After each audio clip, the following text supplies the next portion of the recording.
pledge allegiance to the flag of the United States of America and to the republic for which it stands, one nation under God, indivisible, with liberty and justice for all. Thank you both very much. Yeah, so you hear the flagpole out there flapping around. Next on the item is going to be our bills. Let's see what's passing out.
What is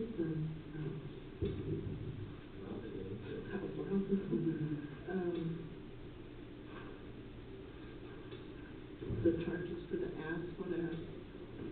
Is that the door? No, that Beaver County Journal. Is that just for one week or 1 month or? It could be 2 weeks. It could be some of those are around 5. Some do put in 1. Like an adoption notice. You know, we're adopting an ordinance.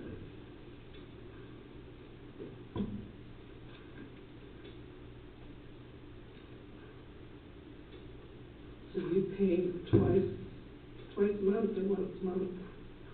Or just When they come, as far as invoices we pay, yeah.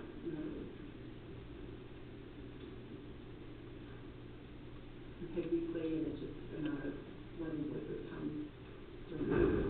And then do we also put everything on our website too? That kind of stuff, public notice, or? That would be stuff, yeah. Okay. Yeah.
Do they haven't charged us South Central as far as connections go down the fairgrounds and that, have they? We paid last year.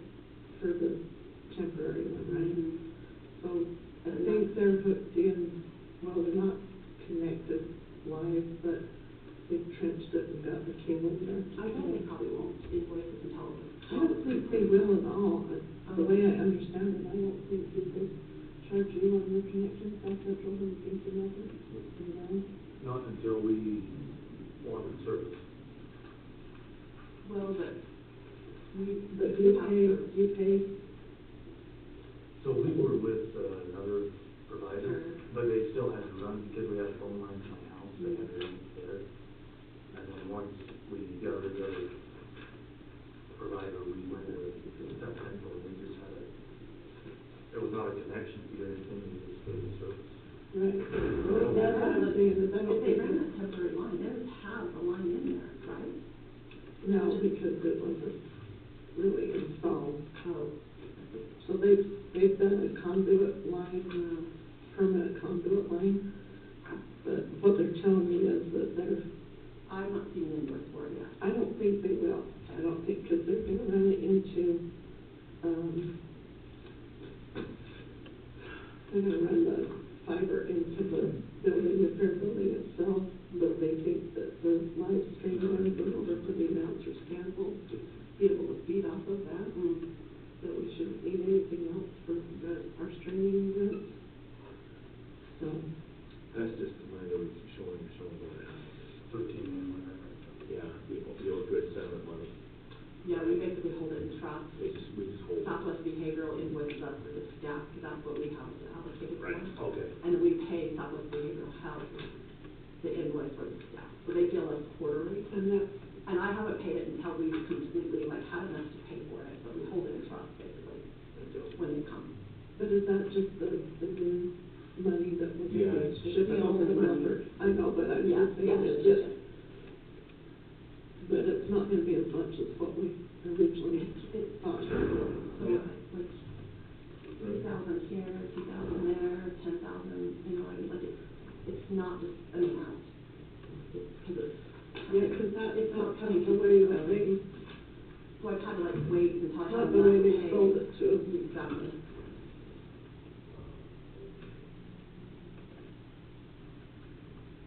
So the other question I had, Ginger, and sorry, Tammy, I hope this doesn't offend you, the Pearson Ranch restitution?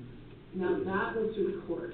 So your court collected it for restitution, we hold it in trust, and then the judge signs off and says, this person owes restitution to XYZ company for whatever. Okay. And then we cut the check and send it to whoever it is owing. It just so happens that it's. And I know nothing about it, so.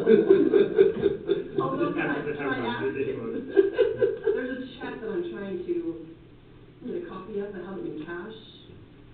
Could you, put a bug in Jenna's ear to cash the check? I need to get a copy of it for auditing for, Okay, sure. I keep watching.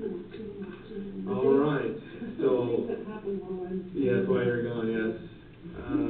Any other questions with the bills? If not, I'll entertain a motion to accept the bills as I'll presented. make that motion. Motion, got a second? Second. All in favor? Aye. Aye. All right, unanimous, thank you. Let's see. Minutes of January 2023. Any concerns or questions on the minutes? I didn't go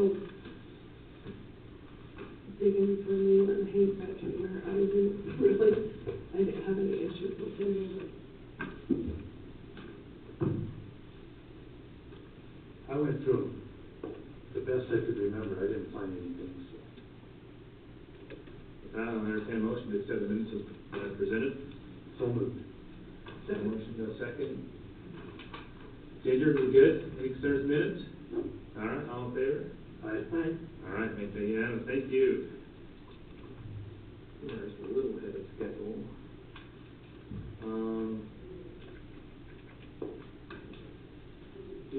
Did I get anything on the job fair? Yes. Do you want to cover that real quick, Beth? Mm-hmm. I got just a minute. So there will be another job fair in Beaver, In Beaver or? I'm sorry, it's at the fairgrounds, sorry. And we're hosting another one, there will be one today, January 15th, from 3 to 7. We've had time to. Which day is it? Wednesday. February 15th? Okay, that's what I have. We've had more time to get it out there and advertise more. We've talked to all the schools, the high schools who are graduating seniors. We've talked to many, many businesses, so they are contacting Jen Wakeland, the Economic Development Director, to get a table, just like last time. And we'll have DWS is helping as well. They'll be there. So you can either go online at jobs.utah.gov or you can go to DWS, or they can come out there that day and fill out a job, fill out their, straights and things like that. So it should be good. We're going to have actually vendors there this time. So people can come out to the job fair, have dinner, mingle, hopefully make some connections, even if, come out there, even if you don't need a job, just come out and support. So it should be good, so. By vendors, you mean employers, right? There will actually be food vendors there too. Oh, Yeah. so in addition to employees, we'll have like food trucks. I'm gonna chum them in. Nice, okay. What employers do we expect to be there? We've got, so last time we had, let's see, we had the Creamery, I'm sure they'll be Good. there again. We had, we had Atcor, Okay. we had, I'm trying to think of all of them. How about our jail? Did we have any Yes, for we our did. jail? Yeah, Tyler Fantastic. and Heidi were both there from Beaver County. Beautiful. We even had Great Lakes Cheese come as far as Fillmore Wow. last time. So we're getting them, they asked last minute, hey, can we be a part of this? Sure, So, yeah, there will be quite a few. We even have our EMTs out there recruiting this time. Great. So, Wonderful. Good. yeah, it should be. And the more they hear, the more they contact Jen, so. That's a great thing. I'm glad we're doing it. Excuse me, and DWS is gonna be there also? Yes. Okay. Susan that comes to our Susan. economic Yep. development, she will be there. Yes. So, good job. That's Wednesday the 15th, right? Yes. So that's next week? Yep, next Wednesday. Okay. That's when we found we had the most success. We had 2 sessions last time. Like, we did it all day, and that's when the majority of the people came, was in those hours. So that's when, they can come after work. A lot of them, some came during lunch, but kind of hard to get there to the fairground and back. So that's the time we found was best for everyone. The high school seniors, do you have any luck? This year we, really put it out there, so out to all the schools and colleges, things like that. So Hopefully the counselors will box up and bring them, or I guess it's after school, they can come over. yeah, so should be good. Sounds good. That sounds awesome. Thank you. We have these flyers everywhere, so So yes, how are your advertising, I guess? So as far as I go, I don't know if she's, because we both, but she's asked me, so I put it on the website, all over, downstairs, on social media. That's where she's asked me to post it, so I don't know where else she's got it. Okay, perfect. Okay, Kyle, you're here. I think we're gonna move forward just a little bit on the Pinnacle Pines subdivision. We'll move 2 minutes early, but I think we'll okay with that. And I do want to mention this setup right here. I think was that Aaron got that for us? Yeah. Is that correct? Looks really nice. I don't know if you gotta turn them on or. They look like they're hot. They look like they're hot already. Yeah, they look hot. That's hot, Is someone else come with you, or you're good to go? No, they're, not coming. Okay. So, this is a little explaining. Obviously, a year and a half ago, there was a complete redo, an amendment of the Pinnacle Pines subdivision, from its original subdivision that was created in 1980-something. Pretty much what they did is they went in and they removed lots to make larger lots in there. To appease the health department and landowners that wanted a little bit more land than a quarter acre. And so, when it was done, there is a right-of-way, we'll call it a road. It's not really a road, but it's used as a road access through the property. And they kind of just threw the original easement in there. You can see the unshaded area down below. It's a straight line across there. Wait, so the straight line is the actual road now? That was the original easement that they threw on there. This is the actual road easement. So when they did it the first time, they just said, hey, here's an easement. Well, now they're coming back and they're saying, hey, we need to actually have the exact road or easement in there. So this is what it is currently on the ground, the new darker area. And so they're just fixing it so it's the same as on the ground, pretty much. Rather than the random one that they threw in there. Okay. I believe they were selling lot 17, and that's where it came up. And so that's all it is that it's just meeting what's there already, what's on the actual ground. We're fixing the plat to meet what's on the ground. So is any of the right-of-way, who else would that affect?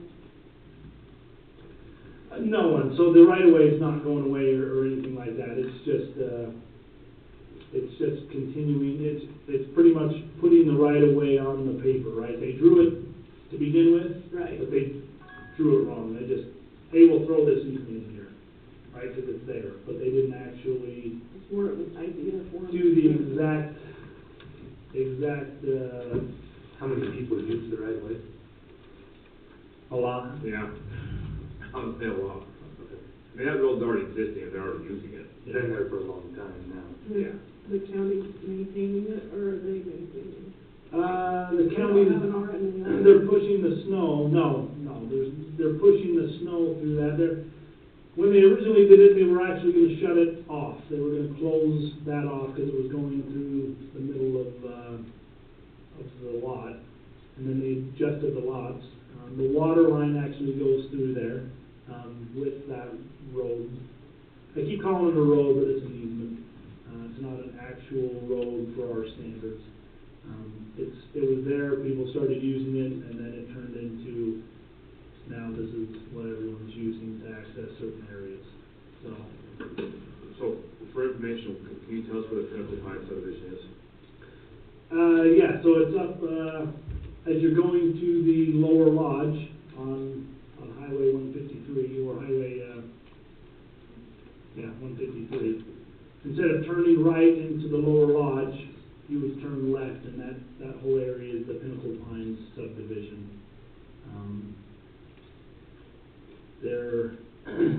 There's some commercial and that up there that they changed and added in from the last amended subdivision plat. So to be clear, those roads are actually being cleared by the service district at this point, correct? Yes, not all of them, but the main road up to this Right. access point, yes. Yes. Okay. And he's, right, Phil, Mr. Emerson is fine with him using it, and he was gonna close it off because he's like, just goes through the middle of my property, what's going on? And then once he found out, like, the service district and all of these other individuals are using it, he's like, yeah, we'll leave it up, we'll fix it and make sure that it's meeting the exact requirements of where the easement is. So does there have to be an MOU or anything with any other adjoining? So he is the landowner, so with For this, the entire, yeah, with this, that's why we had to come to a public meeting and just get the. and have it, which he's on here, as the landowner. And so say if this was an individual owned lot 17 and a different individual owned lot 20, under Utah law, which is 1727-8605, 3B, they would have to both sign this plat amendment saying that they are agreeing to the adjustment of the amendment. That's how it would normally be done. Obviously, Phil owns the entire subdivision. The only difference here is nothing is really changing, they're just making it match what is already there. So, it is changing, right? One lot is going to be a little bit larger, 17 than the previous one, because it's going closer to 20 than 17. So I'll back up. It is changing, but not to what a landowner would think they already have, because the road's already there. So. becoming accurate. Correct. Yeah, they're not cutting your trail. No. Yeah. Or easement. Yeah. That's what we kept, I had to check myself, because it's not a road, it is an easement through there, so. So, yeah, that's all it is. We don't have anything in our ordinance outside of coming to a public meeting or anything like that. That's state law, pretty much just says it needs to be heard at a public meeting anytime a plat is amended, and so that's why we normally bring it here, because the chairman's the one that has to sign it. So do you need a vote to approve it, if the amended plan? Probably, Yeah. Just so he just can so have he can permission sign, to sign. yeah, correct, I mean, Okay, I'll take a motion. I'll make a motion that we approve the amended plan. I'll second that. All in favor? Aye. All right, thank you much. Yeah, but there, can you sign now? so if you will go downstairs, there's an actual Oh, fine. Mylar Okay, ready to be signed. okay. Vaughn, yeah, I was gonna say there's, Cindy, Vaughn, the surveyor's already signed it, the owner's already signed it. But yeah, it's just sitting down on Cindy's desk downstairs. Okay, we'll do it. I think we'll just leave you in the hot seat. Sweet. We're a little early on the next item, but we're gonna continue to stay a little ahead of schedule, so. Business license. We're gonna continue to talk about this for a moment and discuss it, see where we're at. Good morning. Good morning, Jen. Morning. How are you guys? Good, how are you today? Good. Good. This is the most recent Avenue Drive. So, This is the most recent one? Avenue Drive, right? yeah. So, yeah. Okay. So I can. So after doing, we talked a little bit last time about who would be doing inspections and that, and we had the fire marshal on there. Commissioner Yardley kind of said, well, do we need to have them if they're already there? I did a lot of research on other jurisdictions on what they had. Most all of them have the three main points being obviously your building, because that's your life safety, your fire, which is all your fire safety, and then the health department, which is dealing with your food and that side of the health safety. There's different wording I've come across here's one from Iron County.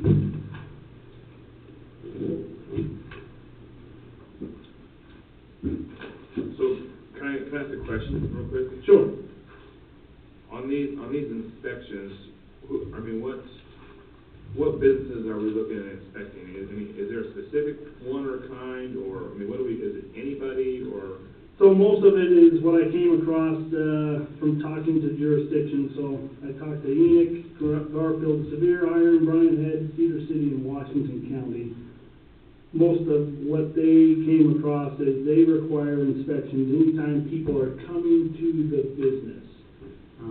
Right, if you're an at-home business, farm business, things like that, where you're not having individuals come into the home, right, to get their hair done or something like that, they do not require inspections on those, which I would agree with. That's something, right, that's, I don't want to say a waste of our time, but it's something that it's a waste of our time, right? If there's, all this is for is the life safety, right? If you're converting something or adding something, okay, maybe it's not even a residential home, maybe it's a building that you purchase and you're adding daycare or something like that in there. If people are coming to that area or structure, they expect it to be safe and that it abides by the standards of Utah law. So. Right. So when you inspect, right now, you inspect by Utah law.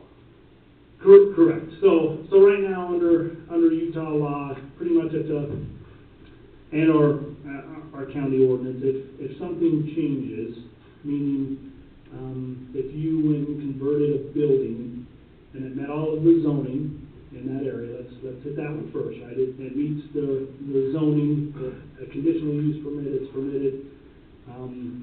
Anytime that building use is changed under Utah law, you're required to get a building permit, you're required to get inspections from like the building official and fire marshal.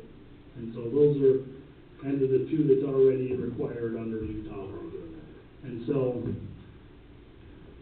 this would be, again, I guess it's a little redundant because the health department has the same requirements, but it's after looking at all of these different business license ordinances or regulations, they all have something of the nature with the health department there also. So, That component. they're required to do it, but I think it's just one more, so people like that are reading the ordinance can say, oh, okay, shoot, I'll have to contact the health department if it's something that the health department is going to need to come in on, right? Some things, most things, the health department isn't going to come in on unless it's something to do with regular food or certain uses like masseuses and things like that, hair salon, depending on the use, right? So, Right. But they're inspected already, correct?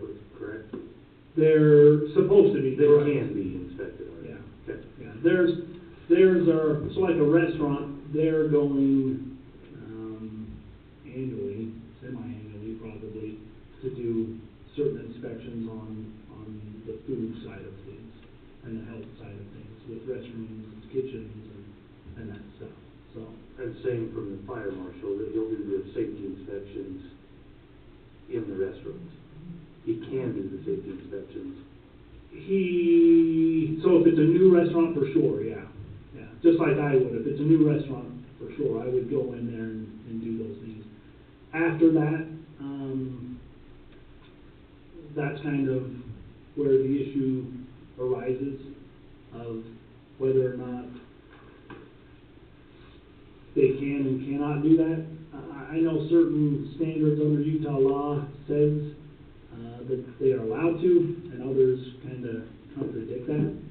So a lot of jurisdictions will just put something in there for an annual one for a fire marshal.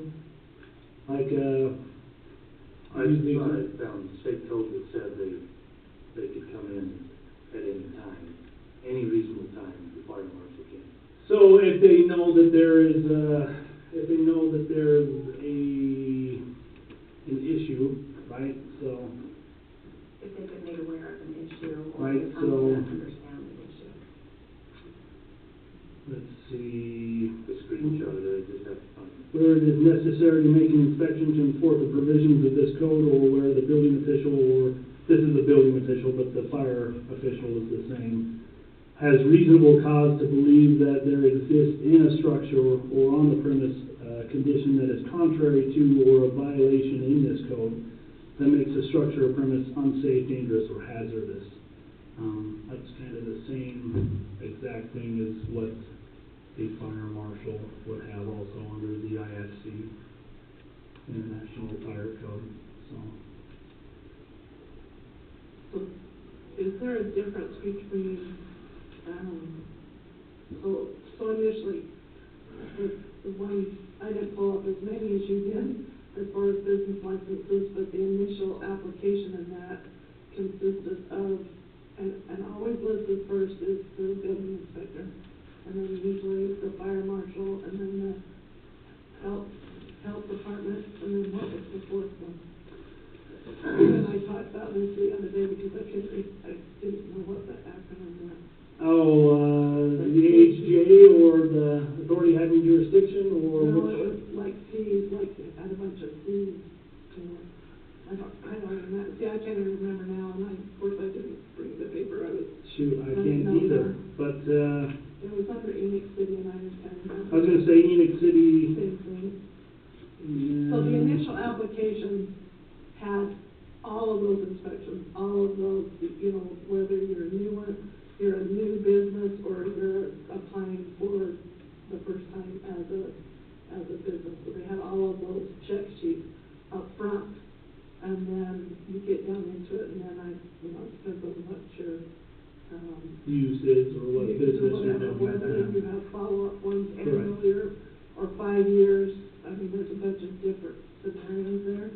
But I do know as a business, depending on what you are, liability insurance is a huge plus for a business, right? Yeah. And so some of the guys that I talked to, I mean, they want you in there to make sure that that liability insurance is covered. You've covered all the code things. I mean, we find out ourselves when we have our own violations, right, on the county level. Well, yeah, no one wants, right, no one wants people to come in and get injured Right.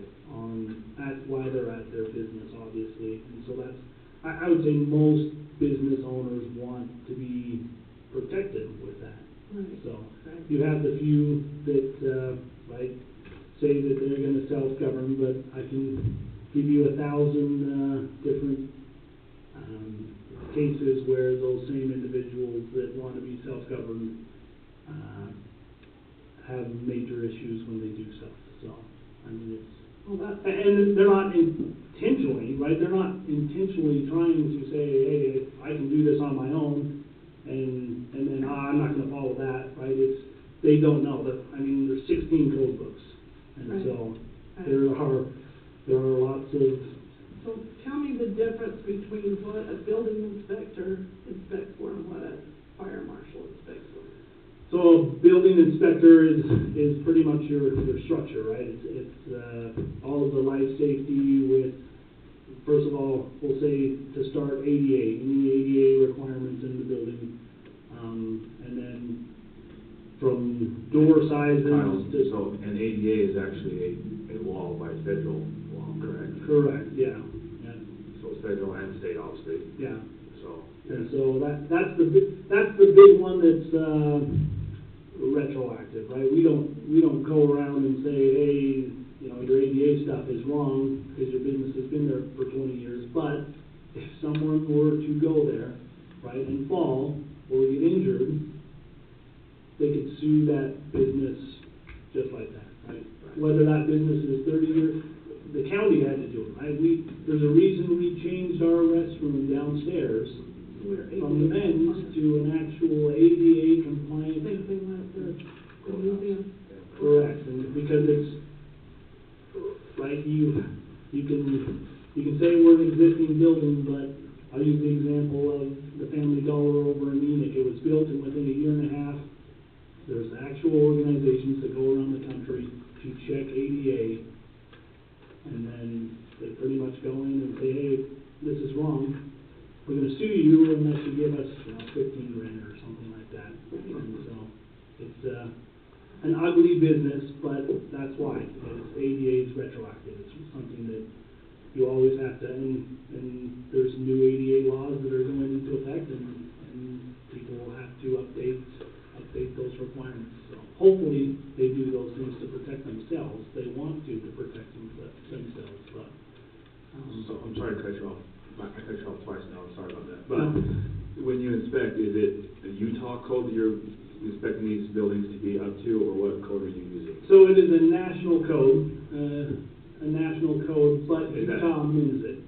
So it's a national code from the United States? Or Yes. not? So it's not international, it's just national? Well, it's called international because other countries then take it, but it's done here, right? Okay. We have code hearings yearly, that you go on and you vote on code changes and things of that nature. And then, in 2009, the legislature kind of took over. We used to be able to adopt the code, the fire marshals and building officials themselves go in and say, hey, you know, we don't want that national code, but we want this, and adjust. When fire sprinklers came into the code for residential, so on the national code, if you built a home in a state that's adopted it, you would be required to put in a fire sprinkler system in your and that's been in there since 2009. Well, when the national code did that, the state said, whoa, we don't want this to be messed up because we don't want this, and so the legislature then took it over, which has kind of been a headache since then, because now a jurisdiction like Beaver County, we can't say, hey, up on the mountain, our energy code may be here, but at 10,000 feet, it should be higher, right? You should put more insulation and be better. Well, we can no longer do that without it going through state legislature. So it's kind of, there used to be 25 different changes from all the jurisdictions, but now pretty much Salt Lake, Grand, maybe Weaver County are the only three that actually have changes from state code. Okay. But the state of Utah does adopt it, right? So Right. and another, we're on the 2015 code right now, and so we should actually be on the 2021 code, but we, instead of every 3 years, we're on a 6-year cycle. And so now insurance, right, everyone's insurance has probably gone up over the past couple of years because that's how it's graded. Is not only me, like how I do my job, but also the state of Utah adopting the code. So go back to the comparison, sorry, because we've asked I a lot know, of clarifying sorry. questions, which we needed, no, Yes. we needed. I probably am talking too much off the No, subject. you're fine, but, so what's the difference then between what you do and what the fire? So your fire marshal, they're inspecting pretty much fire code, right? So your, Health and safety. no, just fire code. Health and safety is what, right, your, Clarify. so the health and safety, right, the health department is doing your health, right? Okay. Kitchens, bathrooms, et Sure, cetera.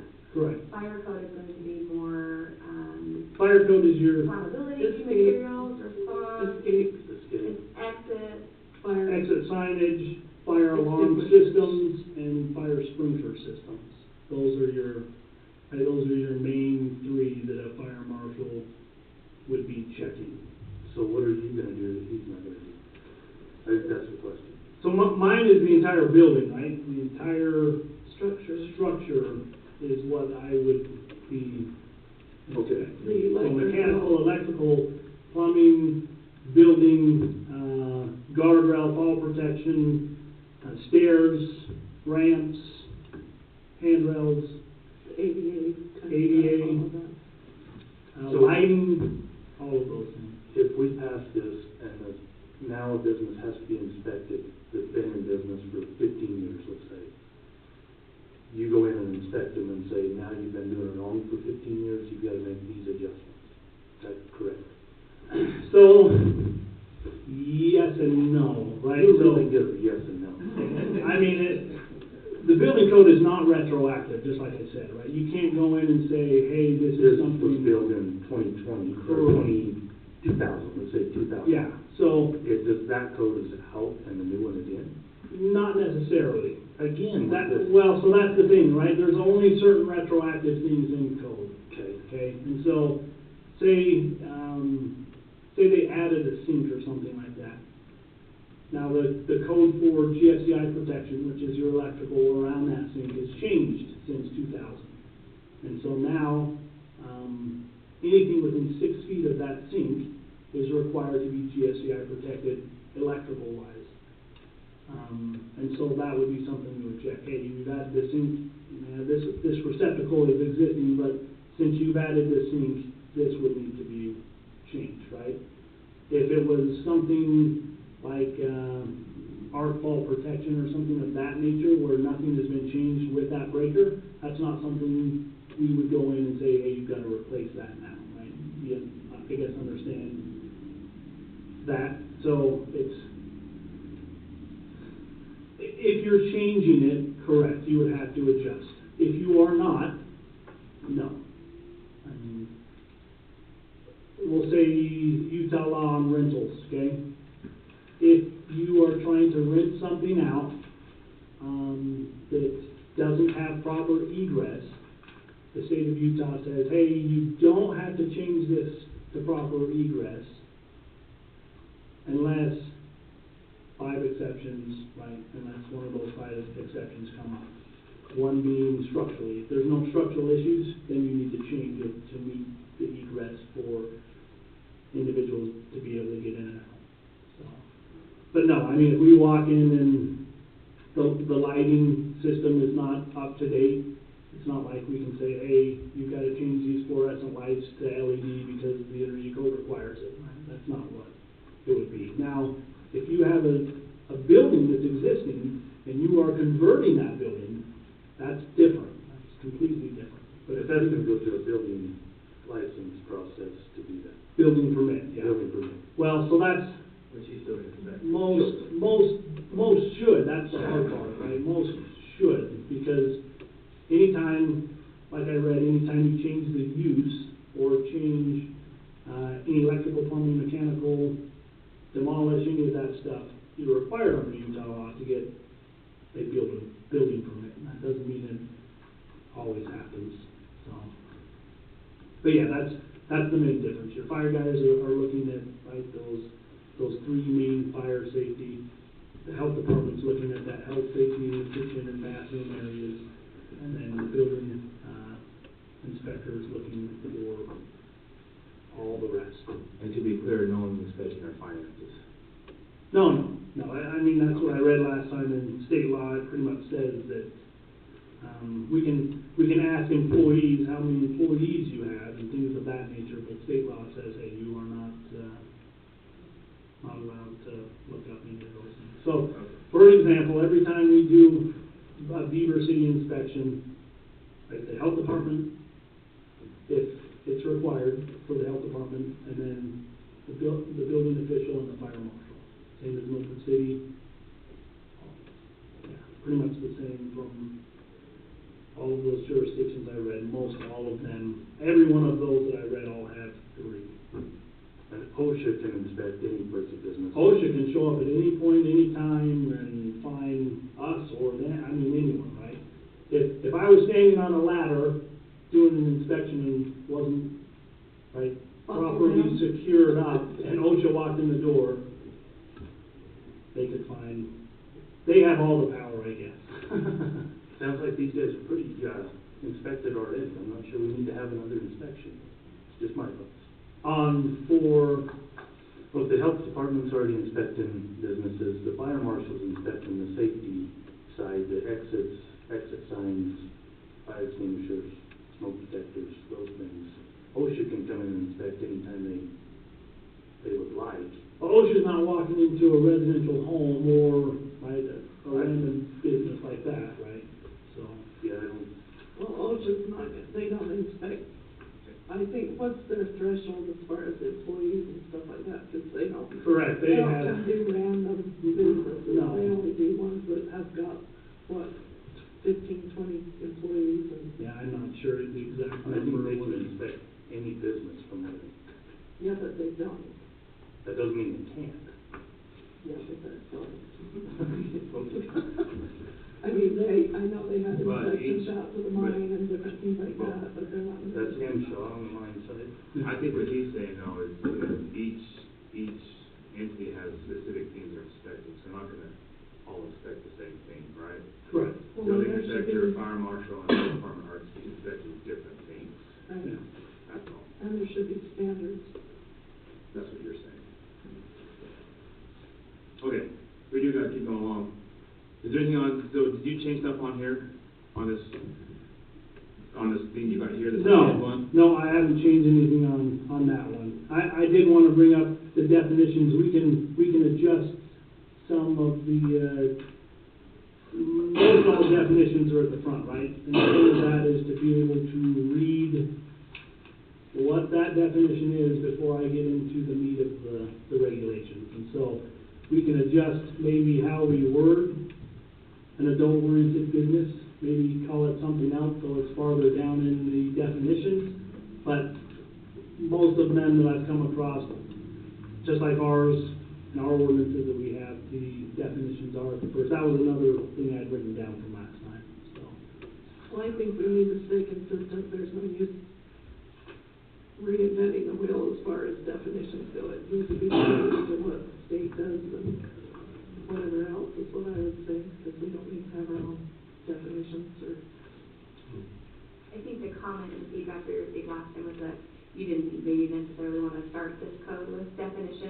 but most policy, whether it's for an organization, for code, typically almost all of them start with definitions, and so that would be the venture there. So if I'm not stepping on your toes, maybe how you want to, if you want this to remain in the format that it is. So what you're saying is maybe we should leave out with adult-oriented business. Well, that, It's a suggestion Like that our could be made. correct, right, that's what I'm saying, maybe we adjust that definition, so it doesn't start with A, maybe. You know. I know that's the one that Let's was be brought creative up, and start with It should Z. be in alphabetical order.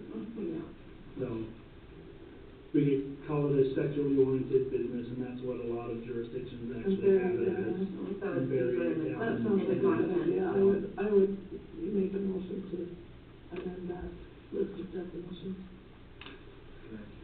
So yeah, we'll keep on adjusting and changing, and if you guys have ideas or thoughts, for sure reach out to me. Okay. I'd point out, Process. as I've been reading through it, I don't see exemptions for farmers anymore. Is that been taken out? Or is it still in? No, it's still in there, yeah. Okay, all right. I just need to dig deeper. From the first one it was, and then from the last one, we went back to it. So, Okay. yeah, I mean, I think there's still some changes that need to occur. I think there's some adjusting that needs to occur. But yeah. All right, we're gonna leave it at that. We're gonna say thank you very much, and we're gonna move on to our next item of business. Matthew, come on up. Mayor Robinson. I don't think there's any. It's more of a suggestion, right? Correct. That was probably premature. Yeah. The motion died for lack of second. Yeah, we'll get back on that. Mayor, how are you today? Good, how are you? Good.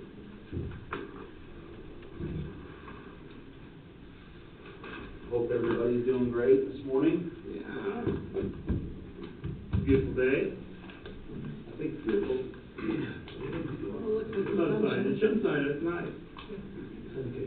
Yeah, Wind's still blowing. wind's still blowing. Thanks for being here today, appreciate it. Thank you for taking the time. So, I have a prompt to update the county from a conditional use standpoint every 6 months. And this go around, we typically write a letter, but this go around, I felt like it might be appropriate to come before the commission and just give you a brief update in person. From June 9th until today, where we are today. So, shouldn't take too long, just wanted to give you a brief update and let you know the status of things. So, as everyone's aware, June 9th, we had a major announcement of the closure of the Vernon, California plant. Essentially, immediately, almost that exact same day, we started making adjustments to our processes. Until today, we have officially sent our last truckload of livestock to Vernon, California as of last week. All of our livestock are now headed east to Crete, Nebraska. So I wanted to just kind of walk us through changes that have happened from that time with regards to our facilities, changes that have happened from that time to today. Give a little bit of a site-by-site overview. And I wanted to also talk about the steps that we've taken for what we are calling an idle facility. I know many of the questions that I've gotten and some of the concern surrounds what we are doing from an environmental protection standpoint to take care of these facilities that are now sitting idle, which has basically been close to my full-time job over the last 6 months. So in Beaver County, we have, so let me take a half step back. The Pinnacle Complex north of Milford, operations there are remaining unchanged. There are some small adjustments with regards to the age of the livestock that we're putting in those facilities, but there's essentially no disruption, or no change to the Pinnacle facility north of Milford. As you know, 20 of those reside in Beaver County, 6 of those are in Miller County. So starting with the Skyline Complex, which is in Beaver County, you can see the list of farms that we are considering idle, sow farms and finisher farms. And then in the Pinnacle Complex, or in the Skyline Complex, all of our nurseries are going to continue in operation. So we have 10 nursery barns. That means the nursery barn is, the animals get there when they're roughly 25 days old, and they stay there for approximately 8 weeks.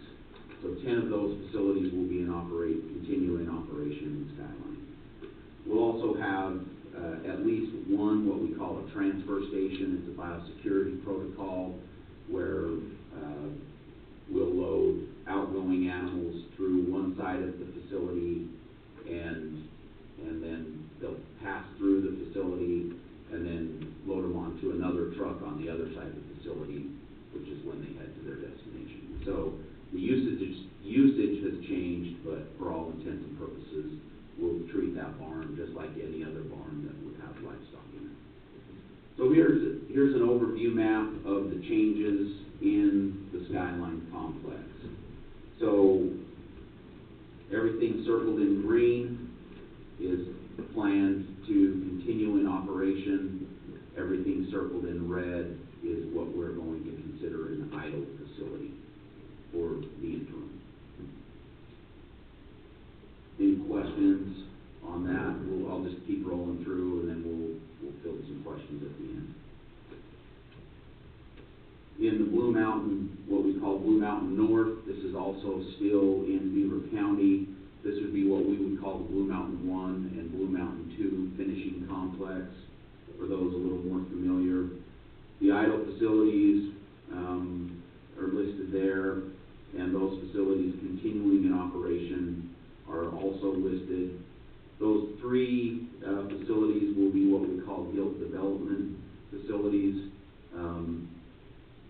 The gilts are the breeding stock for the sow herd, and there's those 3 of those facilities will be used for the grow out and the development of that really important herd of animals within our flow. This is what it looks like, so you can orient yourself. This is in the southern end of Beaver County, just before you get to the Iron County line, and we have 2 large finishing complexes. Everything there circled in red will be idle. Everything circled in green will plan to continue in operation.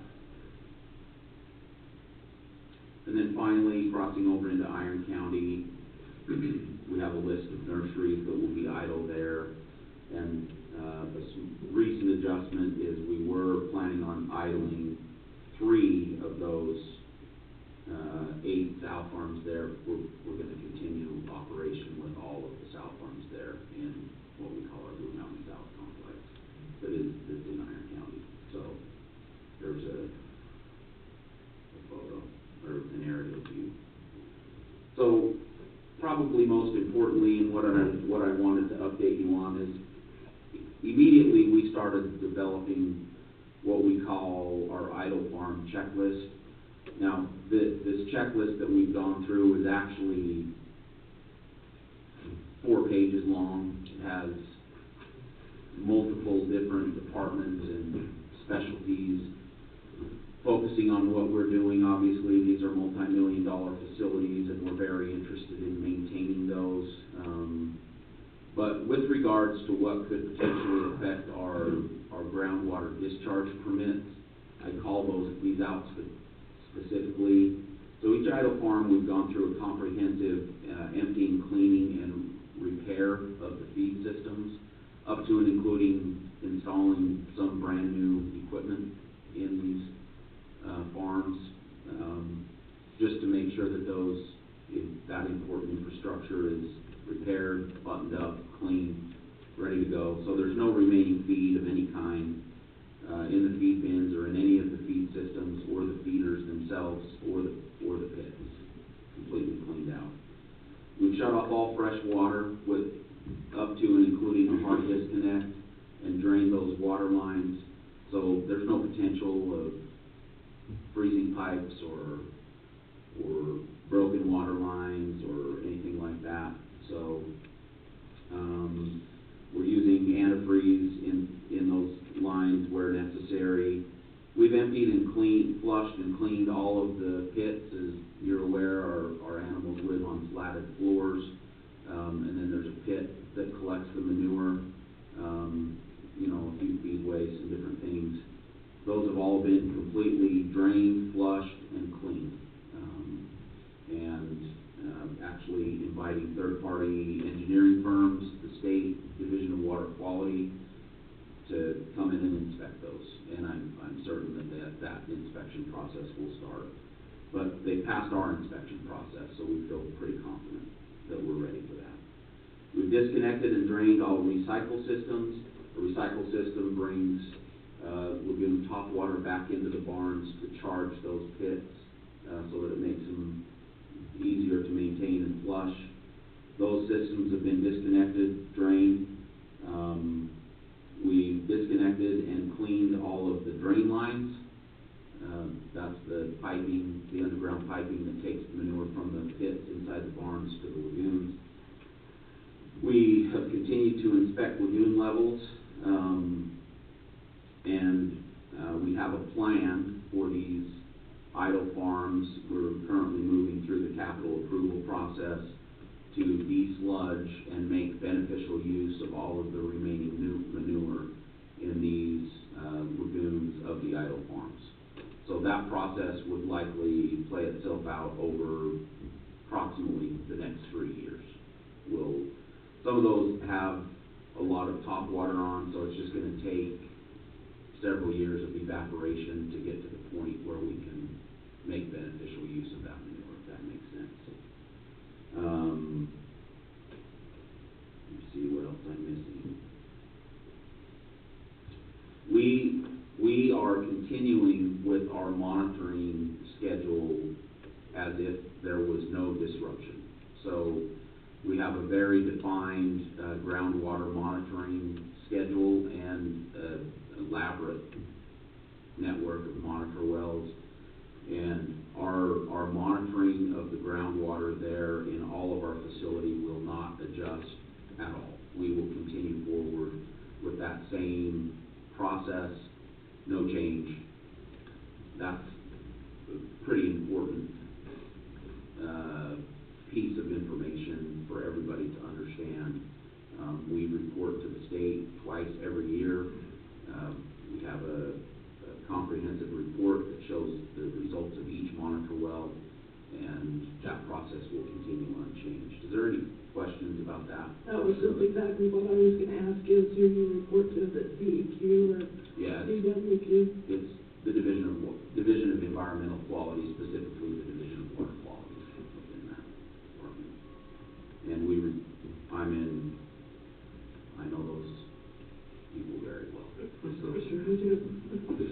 As do I, kind of love them crazy, but I'm making with them all the time. And then the process that we will formally go through, we've made a proposal to the Division of Water Quality. We went up just a couple of weeks ago and met with them in their office in Salt Lake City. There will be a formal process that we go through with the division where we will call a facility idle. It will be officially designated as idle. And then we've also, I'm not going to cover too much of it here, but we've also likewise identified a resume operation checklist and process with the state, with the Division of Water Quality. And should one of these barns, one of these facilities be designated as idle, and then in the future we decide to resume operations, there will also be a very specific process that we have to go through with the division with regards to inspection and meeting certain standards with our lagoon liners, drain lines, and verifications through testing and even third-party testing to verify that those facilities are ready to return to operation. Like we always do, the Division of Water Quality will be invited to inspect those facilities. I'm certain that they will. That's been their MO, and then we would then identify that facility at some future date as ready to resume operations. So can I interrupt real fast? So as far as those barns that are empty, the classification or designation that you're using is idle. So right now, you're not talking about clearing them out and taking them down and restoring the land or anything like that. They're just gonna be idle. Not at this point. It's a very high priority for me. It's been made very clear to me that we are to maintain all of our permits intact. And so at this point, we are interested in remaining 100% compliant to our permits, which is really no change from ever. So we want those permits intact. Now, Commissioner, if we get down the road a few years, we may be having a conversation about what it takes to completely close out portions of our permit of those facilities. All of that is already defined. There's no gray area. We know what we have to do. We're bonded for that. We have money in reserve. Even if every one of us were to go away here in Beaver County, there's a plan in place. So, and that's been there since day one.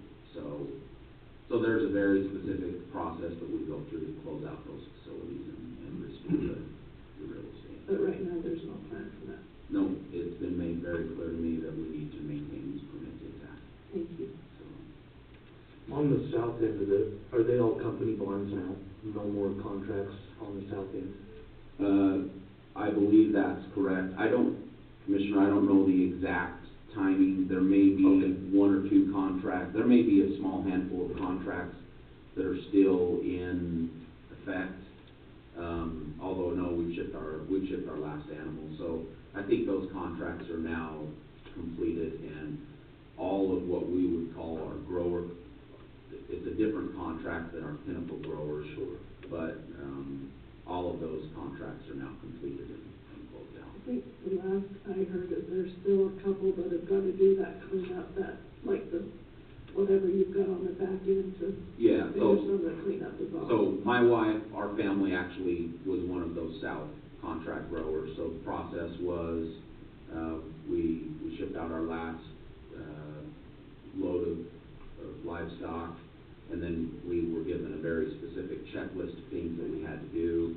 And then as soon as we accomplished that checklist, which took us, about a week to get everything done, then we received our final payment, and the contract was completed. So I think all of those have now Are done closed now. out. Okay, I have talked to him. But I mean, I may be 1 or 2 weeks, But it's either way Right. right now. But we're right at that point now. okay. You mentioned the water. Are you planning on doing a change application to non-use, or do you have plans for the water?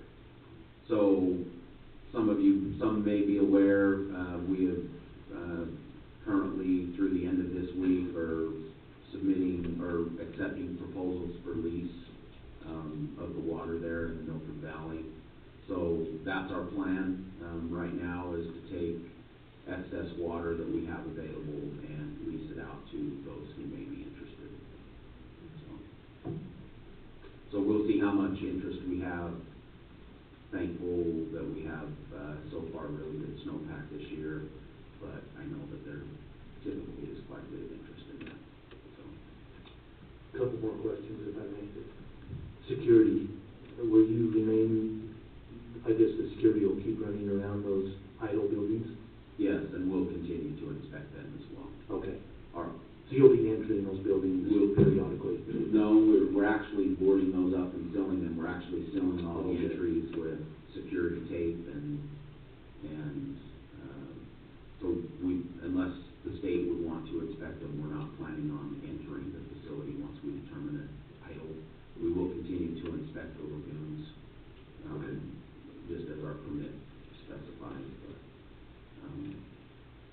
but we're not planning on entering those facilities once they're buttoned up. We'll do an exterior, if somebody breaks into one or something, then for sure we'll go try to figure out what happened.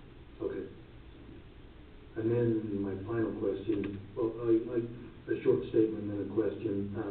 The contract growers, it's a terrible loss for those guys, but I commend you on keeping those company employees. I think you've been able to retain most of those guys, and that was important to those guys, so thank you for that. So just one comment there, Commissioner, it may be of interest, currently today, we have about 250 employees. Oh, perfect, thank you. And then how is the health of the pigs? I know that was a concern. Have you seen any improvement on the health of the pigs since the announcement?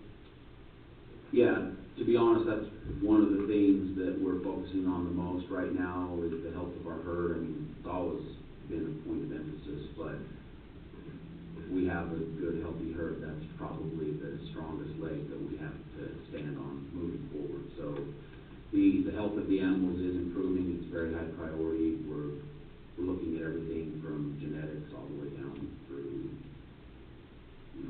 everything. We're looking at all aspects. But the health of our animals is good. Thank you. Any other questions? Thank you for coming. We really appreciate it very much, so thank you. Thank you. Thank you. Thanks for your time. Yes. But before you leave, I might have one little tidbit that you might want to hear. So after the court case, and maybe you can fill him in a little bit, I made a call to Representative Albright. I could have been a little angry that the people got off scot-free, but Representative Albright's been working really hard with our attorney, and he and Vaughn have been soldiers and been up to the state legislature, and we've got it passed through the House, through the committee and the Senate, and closed the loophole on that. It still does need to go through the full Senate. Yeah, it's got to go on the floor of the Senate, which is probably going to be tomorrow, and Senator Vickers is going to carry that for us. Is there anything else you want to add? Just appreciate our commissioners' hard work on that, Commissioner Garvey, Commissioner Pearson for rallying the troops, get good support there for committee hearings. I feel like things have gone so far. But Vaughn took a beating up there from the defense attorney again, which was not fun, but he held his own. I didn't take a beating. Yeah, she tried, but we got the votes and we pushed it. Yeah, We did fine. but you did good. Yeah, we've been following that very closely. Hopefully we get that resolved. Yep. Okay, thank you very much, both of you. See you up there. Thank you. Tyler, come on up.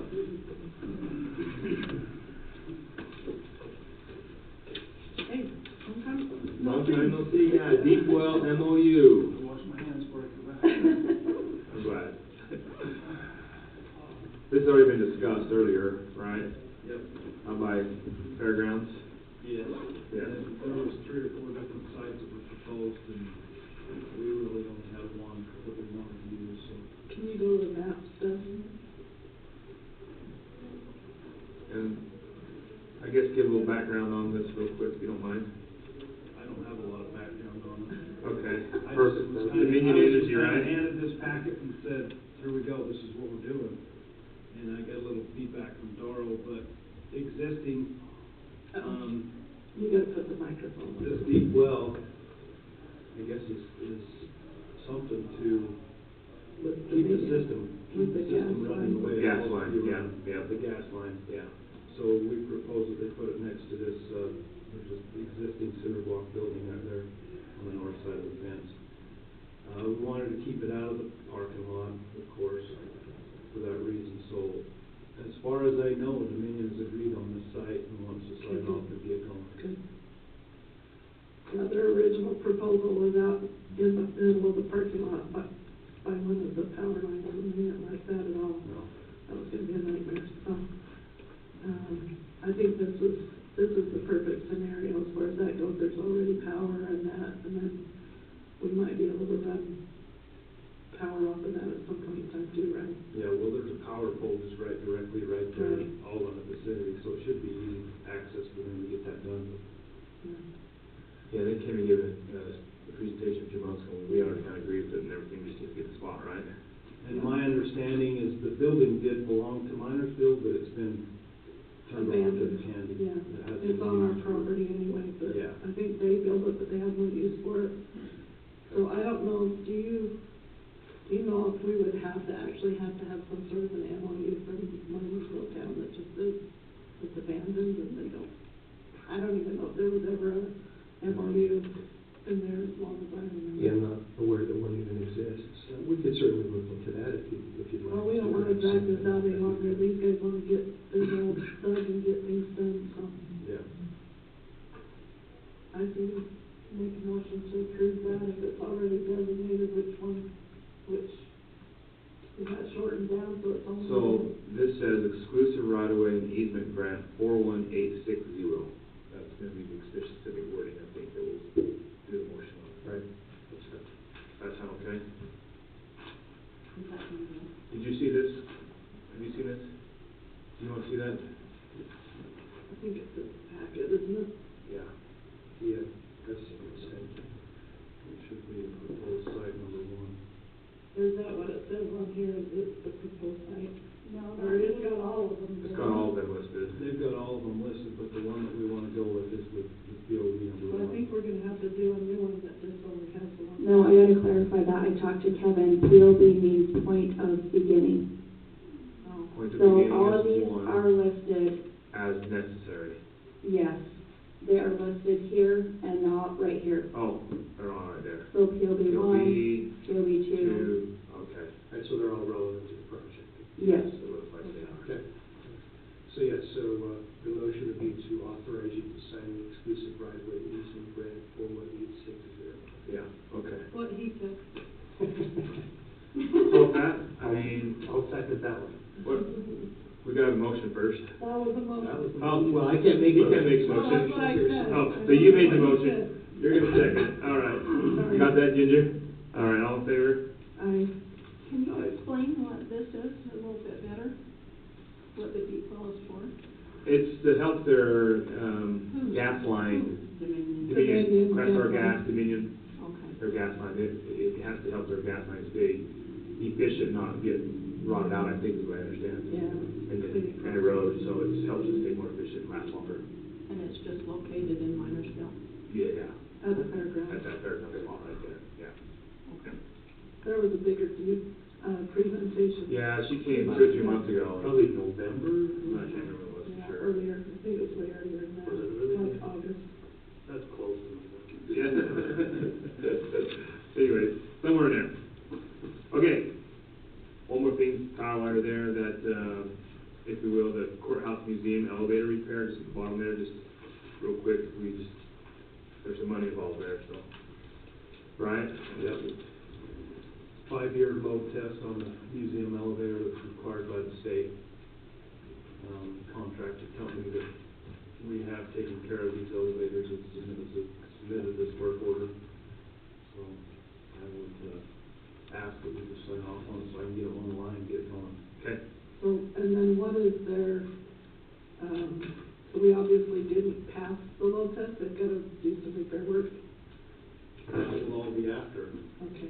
We'll do this test. If there's stuff that comes up from the test, then. Oh, they haven't done the test, so we got to pay them up front to do the test, okay. And then we'll decide, it says in there if there's other work that's required, then it'll be What is it? Right here. 5, 6 something. $5,600.09.41.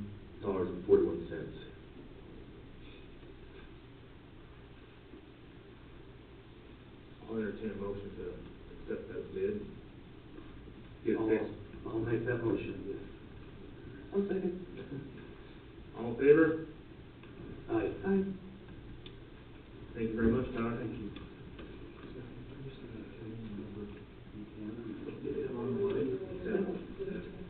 Thank you. Okay, we're gonna move right along here. Vaughn, sobriety program, you got that for us today? I do. We were also expecting Sheriff Black to be Is he present, coming? along potentially with someone from the Department of Public Safety. Do we know if they're going to he, said that he and, Beaver had something at legislation and they could not be here. Okay.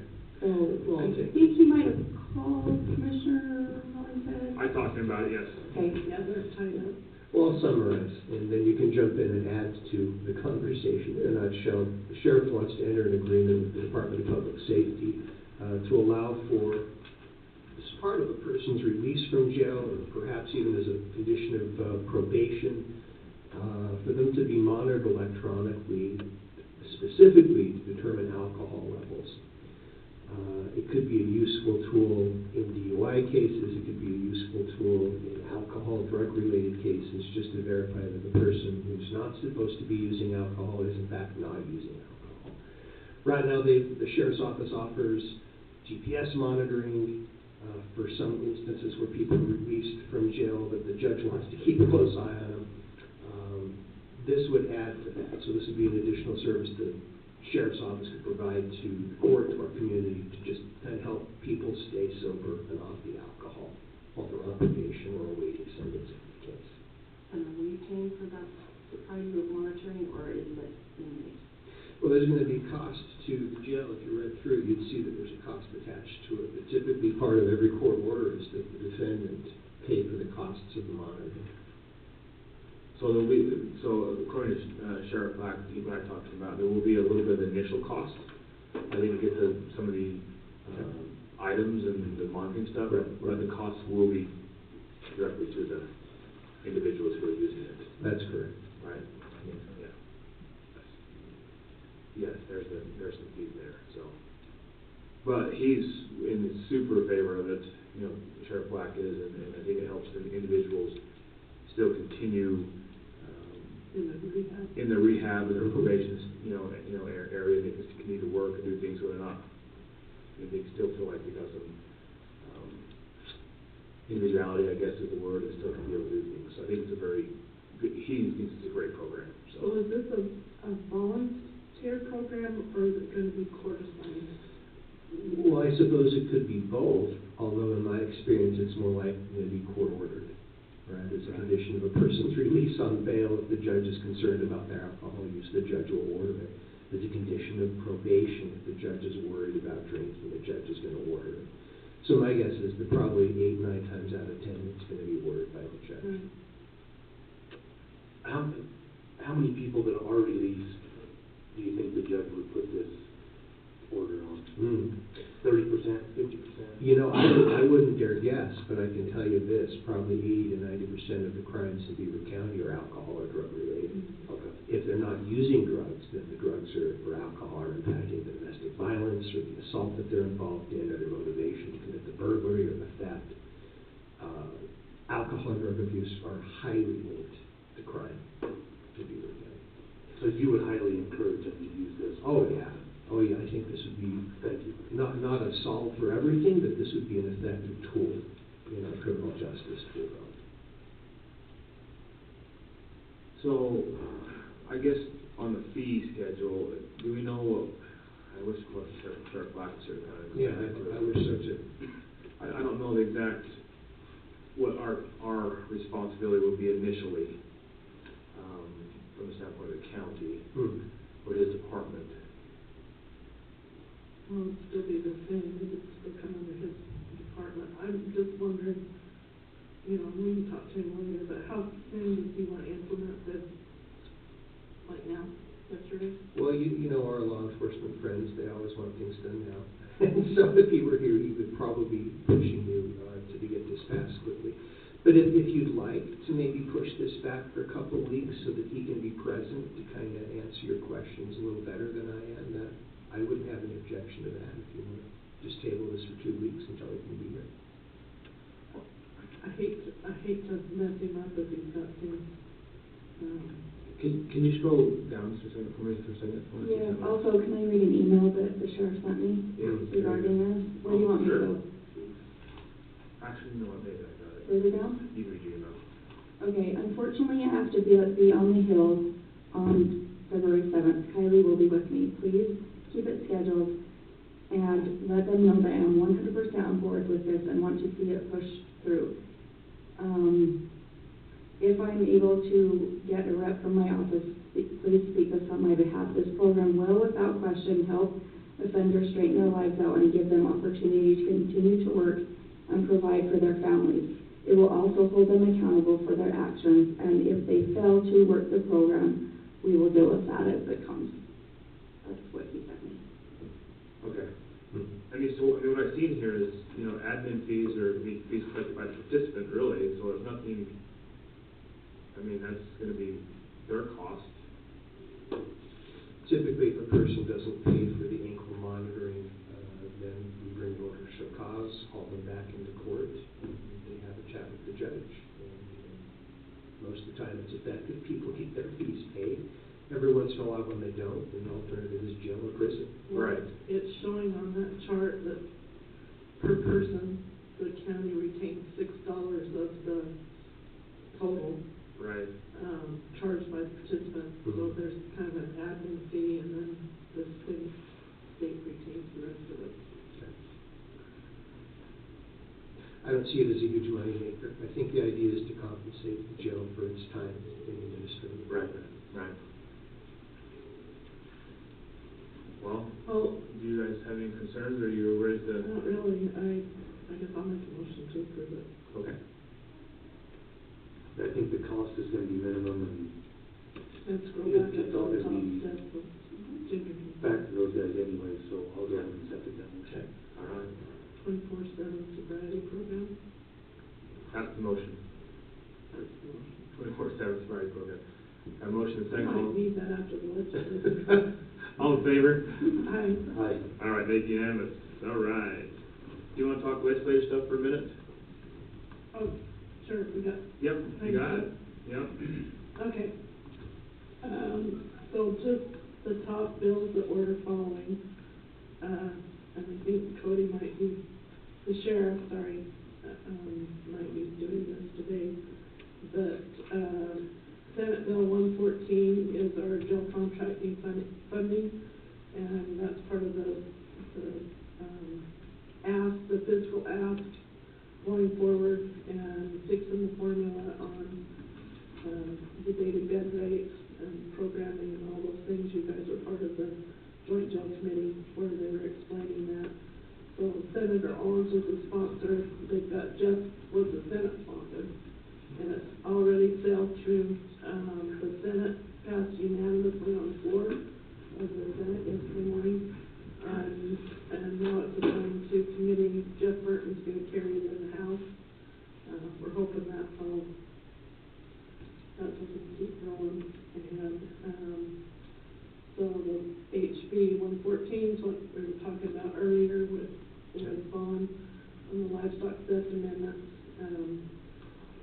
The House sponsor was, Carl Albrecht, ran that for us, and then, Senator Vickers is gonna do that through the Senate. So it's passed the House, and the floor of the House has passed the Senate committee, and possibly be on the floor for Wednesday. Right now, as of this morning, it was on the second reading calendar of the Senate, so.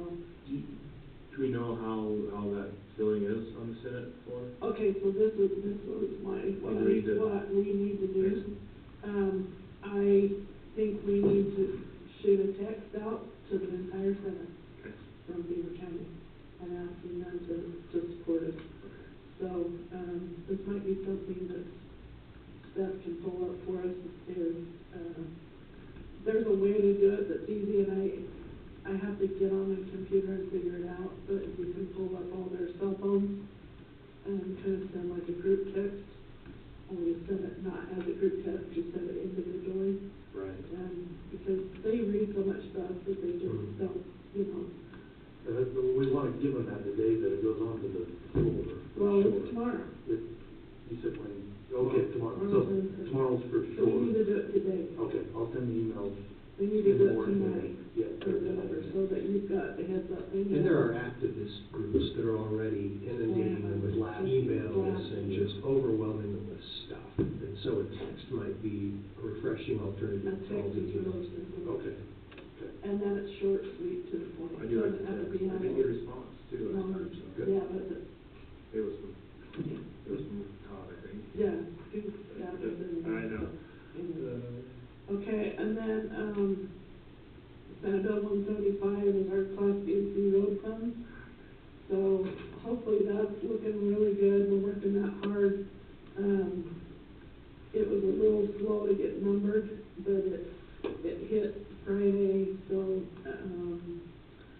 Senator Owens is our Senate sponsor, and he's also the one that's over the, Judiciary Committee and over that committee, so,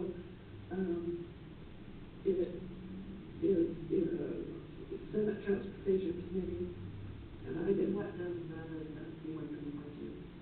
So, 175, it's gonna increase the, it's gonna change the formula, but it's also gonna give us a big one-time funding, and so I had Corey and Jen put together a spreadsheet.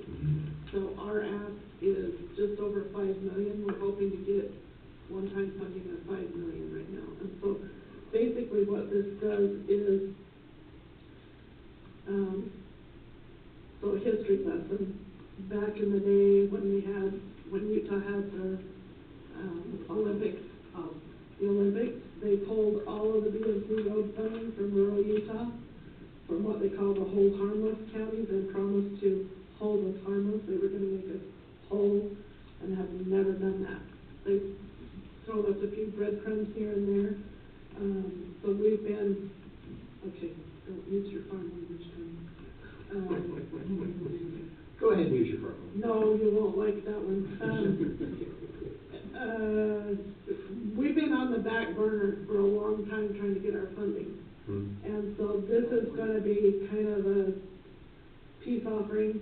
So if we get $5 million, that's basically 5 years worth of what we normally get. So we get that up front, that'll be one time, but then we'll get an incremental increase with that formula. So we'll get more every year, and then it'll kind of like the cost of living, and it's on gas taxes and all those things tied to everything else that we've got. It's a little complicated, so I'm not gonna try to get into that, but it's looking better and better. So we've got to get it passed in the Senate and pass it in the House. Then the next big one is, Senate Bill 61, first substitute, is the livestock collision amendment, and this is one that, Senator Owens has been knocking it out of the park for us, but he's the sponsor of this one as well, and he's run this for me, but I've been working with him for years trying to get this done.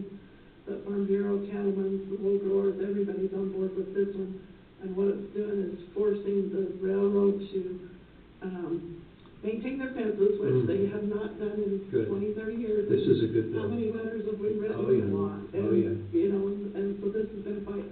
So what it is it's actually gonna put teeth in it now. Nice. So they have to pay up front on mileage and put an initial amount in, and then if they do not report livestock collisions, they get a fine, big fine. I mean, like, it's a lot of money. And then,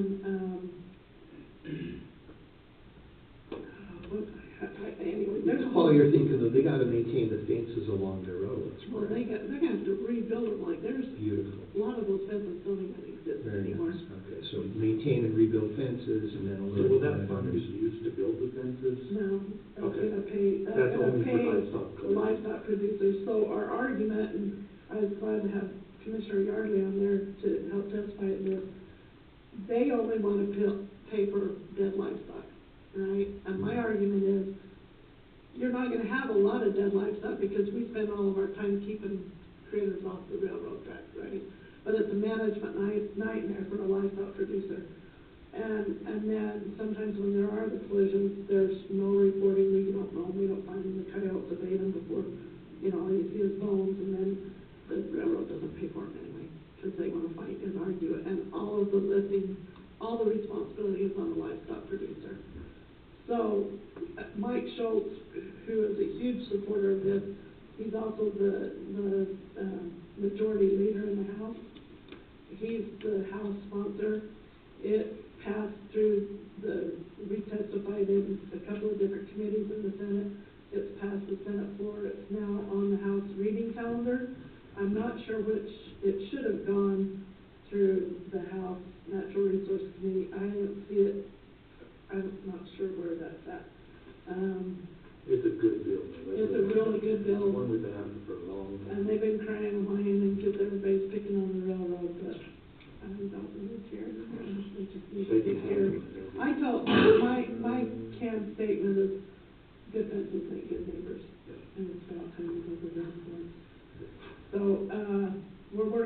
agri park with, 6 counties. We got a lot of support with that. In fact, they think it's such a big win that now Inland Port wants to buy in on it and swoop in on the 11th hour and take all the credit. So I don't know how that's gonna work, but, we're watching a lot of bills right now. I mean, this will boggle your mind, because I know everybody gets tired of us talking about how many bills we're watching. There are 449 House bills, there's 199 Senate bills, and 300 resolutions that we're watching. And specifically, I've been on 3 different committees that I'm watching through UAC. So the Natural Resource Committee, we've got 9 bills that we're tracking hard. Public Safety, Cody and the sheriff and I, are tracking 24 bills with the Public Safety and Criminal Justice Committee. And then the government ops, we've got 30 bills that we're watching. And then you've got, and here's one I need to remember to talk to Leanne Trent about this one. House Bill 257 is the Greenbelt Amendment. I mean, and I'm not sure if it's the same one. I don't think it is. I don't think it is. I think what that one was talking about is that when the government or whoever entity comes in and takes property away for like roads or something like that, that it leaves a minimum, like too little to qualify for Greenbelt. Does that make sense? They had 5.1 acres, they take half an acre, so they're left with 4.6, they don't qualify for Greenbelt. Right. Is that right? Right, but if that's the way it happens, they still qualify for Greenbelt. They're not automatically kicked off. The county or whoever can't kick them off. Yeah, well, it's not on the radar really. I don't know if you like watching it. I just happened to see it. Do you have HB 407 on your list? I would have to pull it up on that one. It's the solar tax credits. Oh, Brian we has did reached talk out. about that the other Okay. day, and Brian tried to call me, but I was in committee and I haven't called him back. I talked to him about a month ago about it. Okay. I'm working on that one with him and Evan. Evan's trying to get some clarification.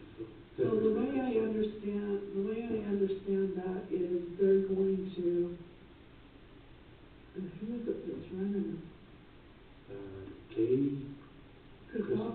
Christopherson's running it, and he's trying to limit any kind of tax credits on the state level.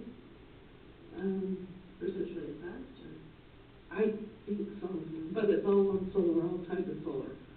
I know they have someone.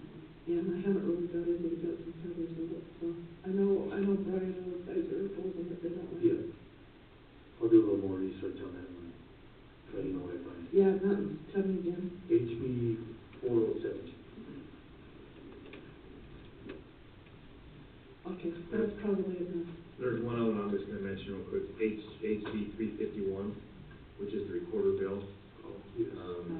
Cindy's been kind of keeping So, real close okay, on tell that. me the number again. HB 351. So I can tell you, those guys, it's been a dogfight It out is there a on that. dogfight. But I think they've got it tweaked down to where they want it. The Yeah. reporters are pretty Sounds like they come comfortable up. with it now. Yes, there's been some compromise, it's gonna be a board, and they're gonna kind of create these standards. Right. So it's not gonna be a state takeover, it's gonna be more of a board that helps with the Best standards. practices. Yes, best Standards. practices. No, I've been in several meetings with that, and we've talked about it a lot with our UAC group and on that Thursday morning. Right.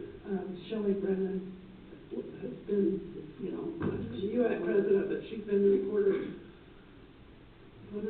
She's their legislative liaison, and so she's been up there with all the attorneys and all the people that are trying to, I think they've got it done where it's fine.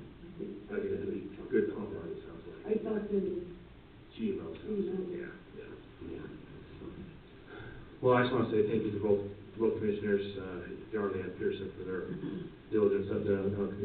Commissioner Pearson's been there every week. Yeah, she spent a lot of And time. Counselor, you've been up there too, Yeah. so, Yeah. we appreciate, Appreciate you being there too. there's a lot of things that go on in legislation that we need to She's been in have for- someone there and, Yeah. represent us, so I appreciate everyone doing that very much, so thank you very much, so. Okay, I think we're a little ahead of schedule, but I don't think that's okay, isn't it, Paul? It's okay with us. Come on up.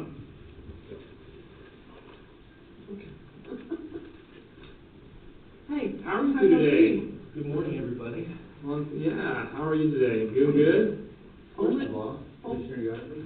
Oh, yeah, there's Paul Briggs. introduction, sorry. Field manager, Paul. Field and Susan Field Office. Brandon Yardley. And this is Dave Jacobson, who's our recreation planner at the Field Office. Good thing you know everybody else. I don't know, long time no see you.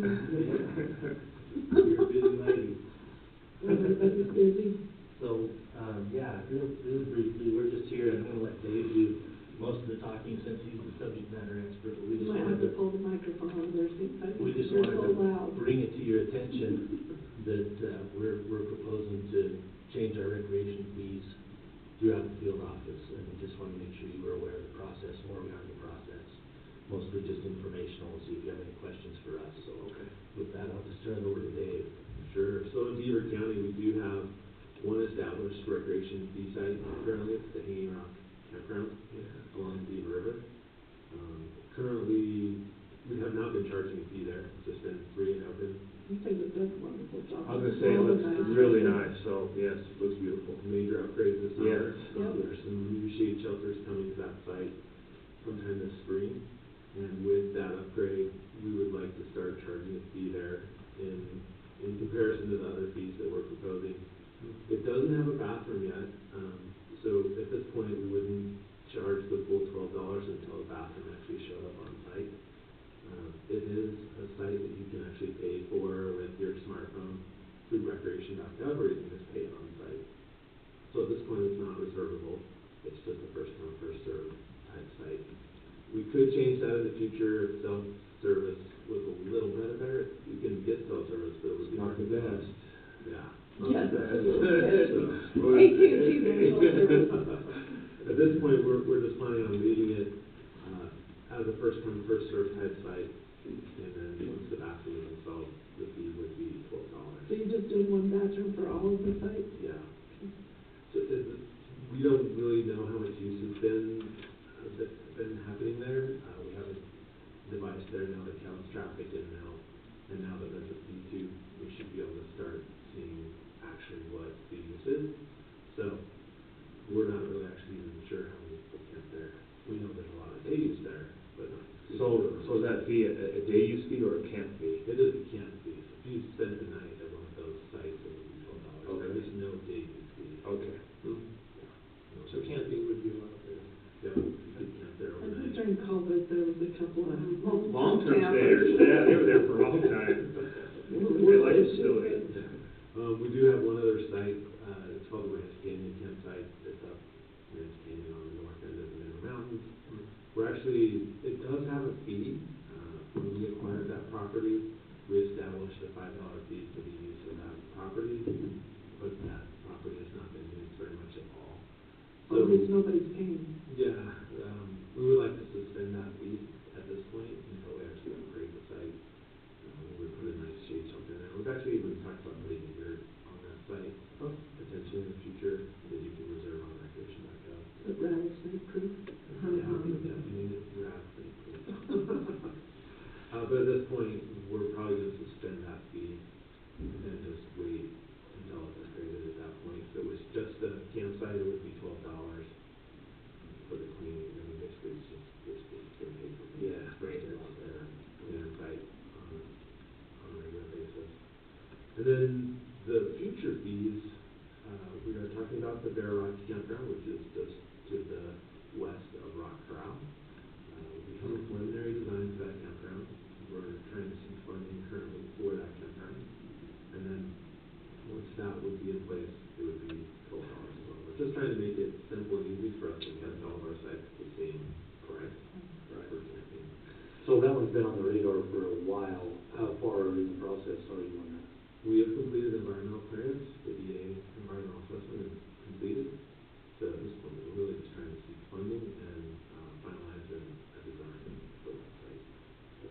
Were you gonna have water there? Is it all dry camp and a vault bathroom? It would all be dry camp. There's no water on site. We have to drill a well. Yeah. With the water to provide water. Which all in campsites at this point are dry, everywhere. So. The other fee type, the style of fee type that we have is called no minimum use fee, or no, which is basically a donation. So we've done this at a lot of our trailheads, just as a way to collect fees and provide opportunities for people to put, $5 in, and say, hey, I really enjoyed my mountain bike ride today, I want to give you guys $5. So it's a way for us to collect, we actually have the opportunity or ability to collect a donation, and we can do it either way. The reason we've done it this way is that it goes into our recreation account, and we can use those fees at different sites if we need to. Right. So the sites that don't make very much money actually benefit from us collecting it into that account, so that they can be cleaned and upgraded with that account. So those two sites would be like the Mountain Crossing Trailhead, and then if we build another trailhead up here in Bowen Hollow, it would be that site as well. So it's just a donation. So that's the general overview of the fees that would be charged at the on-sites in Beaver County, and then how this process will happen is this plan will come out for public review and comment for 30 days, probably towards the end of February, first part of March. We'll collect comments, we'll incorporate them into the plan, adjust fees if we need to, and then it actually goes to the Recreation Advisory Council, the statewide Recreation Advisory Council, for their recommendations and approval to the state director. And then the state director approves it, and if it's a new site, it can take us up to a year to get through the federal register process. To announce that we're going to collect a fee there. If it's an existing site, those fees can go instantaneously after the approval. So don't hold your breath, right? So, yeah. So Hanging Rock and Bear Rock have already been approved in a previous plan. Those fees would go up after the passing of that Hanging Rock. Once it's completed. Yeah. The other sites, they would have to wait until it goes through the federal register process. Yeah. Any questions? Anything that you'd like us to clarify? No, I don't think so. I really appreciate the cleanup and hanging rock and all that kind of stuff. It's a nice place there now, so thank you for all that hard work. I've, in conjunction with that project, Conway Woods, and I'm pretty sure you've heard about it too, but, been in conversation with trying to do a walking trail around all those improvements with DNR on the south side of the river. And, I just lost his name. I know he's called me, but I can't remember his name. Nick? With the DWR. Nick? Maybe Nick. Braithwaite? Braithwaite? Yeah. That's something. Yeah. Nick, and then he was gonna talk to you, and then we're gonna try and get a committee together, because, the disturbance, everything's already done, the fence is there, it's all cleared. It'd just be a great place for people to walk down around. Everybody always wants a walking path, but I don't think there'd be much maintenance or anything. Yeah. We had talked about that aspect or that connection to like the fairgrounds in the past, and then Yes. in this conversation with the canal company. Yeah.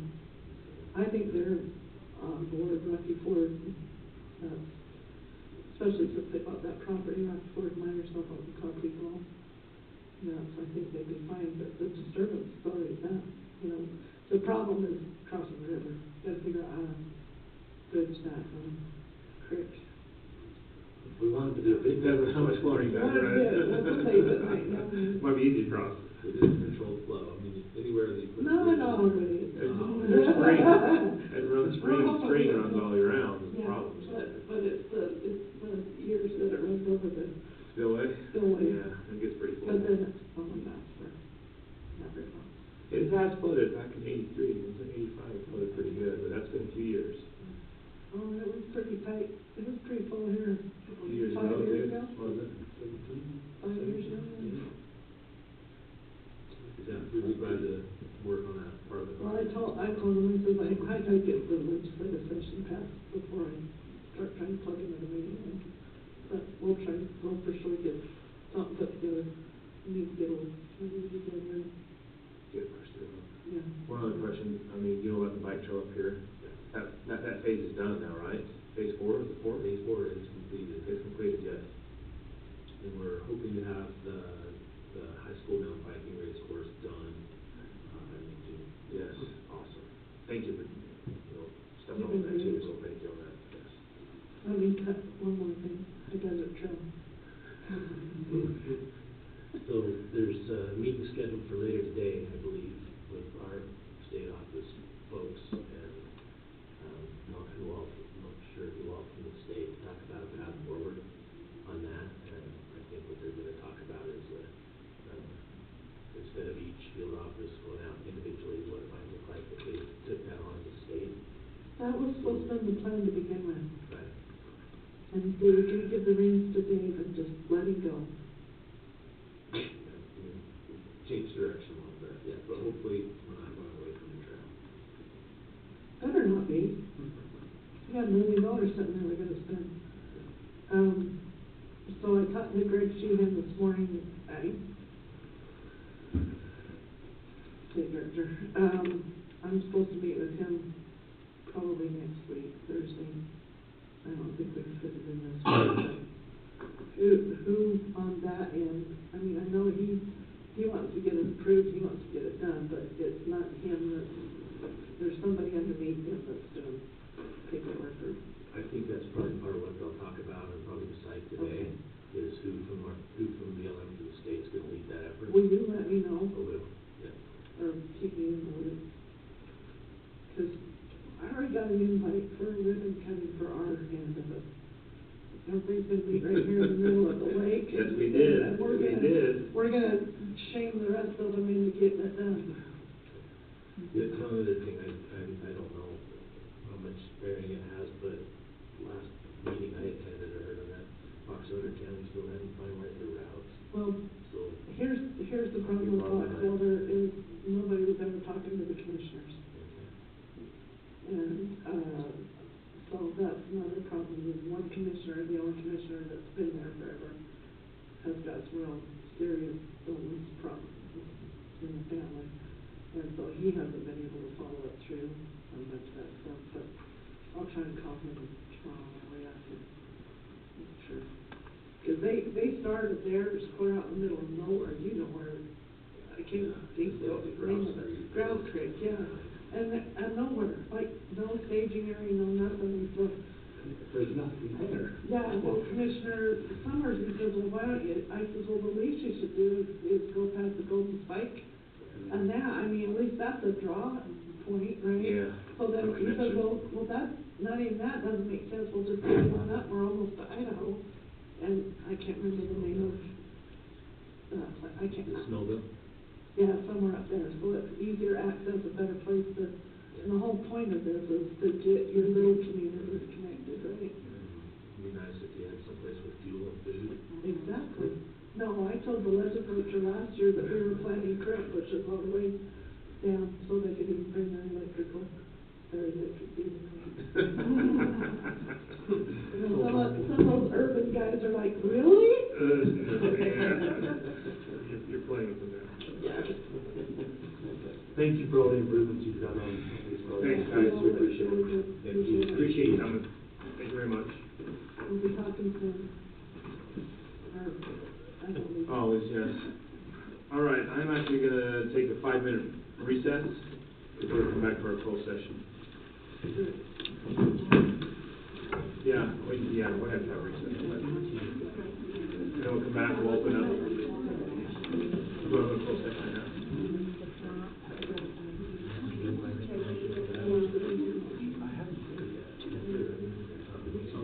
I don't know, I gotta go to the restroom.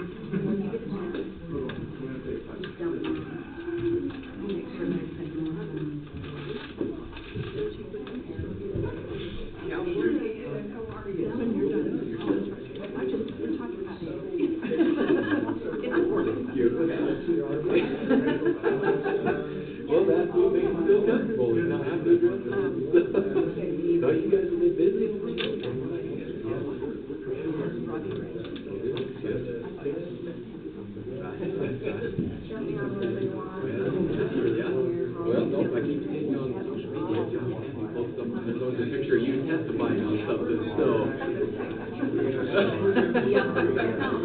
Very good, very good. Yeah, well, no, hey. Oh, good, good. How are you, Commissioner? You took yourself?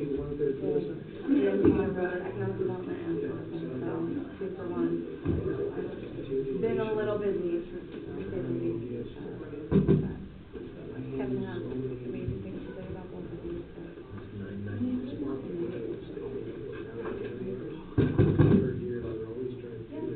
Okay. I'll write that one down and look at that.